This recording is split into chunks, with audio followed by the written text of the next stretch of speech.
Ok, mbote mingi bandeko ba congolais de partout. Wabino, maman, Odile, aujourd'hui je passe encore pour parler un peu d'une femme, je ne sais pas, je ne connais pas bien son nom, mais on m'a dit que, comme on a ezali, Orivera Rembe. Bon, Orivera Rembe, na meki kolandana bien balobi, oh, yende première dame, menga na ye bakayete, bandeko. Yo mama Orivera Rembe, oyo, oza koloba, otelemi okoloba, soki na église, soki wapi, soki place ozali, ben je sais pas trop bien. Olobi Kabila lingi biso mingi. Kabila lingi biso na nini?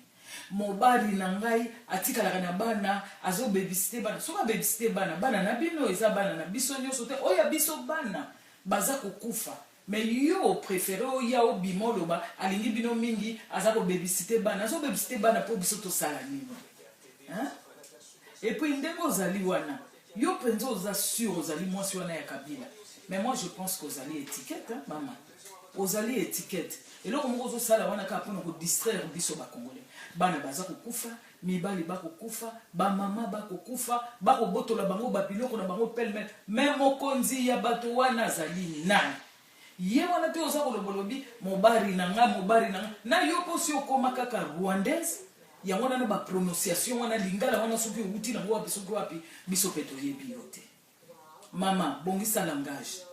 Ozali même incapable ya kolobela mobali non na litoi yo mtu zalaka na ye tongo tipo ko pona koloba nete te bana bakufi mingi bato ya mboka bakufi mingi koleka ba congolais baza kokufa pelle-melle mwana mwasio ya kopino boyoka kate mwana oyo biso pena ba mama boy to telemi lelo to koloba yo mwana mwasio yo mwana mko amuke oza koyoka ubi oza koyoka te okolobela mutu wana teke alongwa kende na ye bokende na yo na ye bokende bobima na Congo botikela biso Congo na biso pour préparer l'élection mais bokende na bino parce que tout le monde bino bozali inutile bofandi pendant 17 ans bino bovandi pour nos sali pour na koboma koboma pendant mboka penza pillage penza boye penza na misu makasi boko piller te mama tika biloba loba tika biloba loba kuna epa ye ozali pena yo kimbuta otelemi kuna na sima oza koningisa mutu oyo mukolo ya ndenge nini boza na conseil te ya kopesa mwana wana oyo mukolo ya ndenge nini bovandeli kaka mbongo kisasa ko modèle wana yo ozali gouverneur quand même soko koli na kisasa oyebi ndenge kisasa ya laka mais tozokende wapi tobesika tozokende te papa on va na sima que nous omingisa mutu penza bien la batu so bazo mona yo oza okumisana mwana wana oya zolo balo mobali na lingi biso pe baza ko bomma biso na ndenge moko ya kosakana te botala ka bilili to botala te botala ba vidéo ezoleka partout mutu nyoso za ko même bana mikie ya ba congolais ba yebike na Congo ça ne va pas bibembe leki mboka moko te baboma batu ndenge wana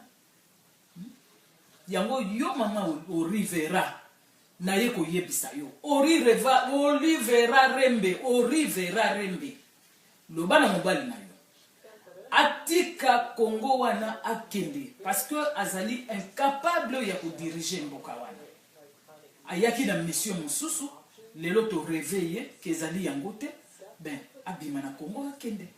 botika biso tranquille yo tika biloba loba soko za na conseiller loba na conseiller wana a changé version na ye ya maloba zali koloba tolingi makambo za koloba loba wana te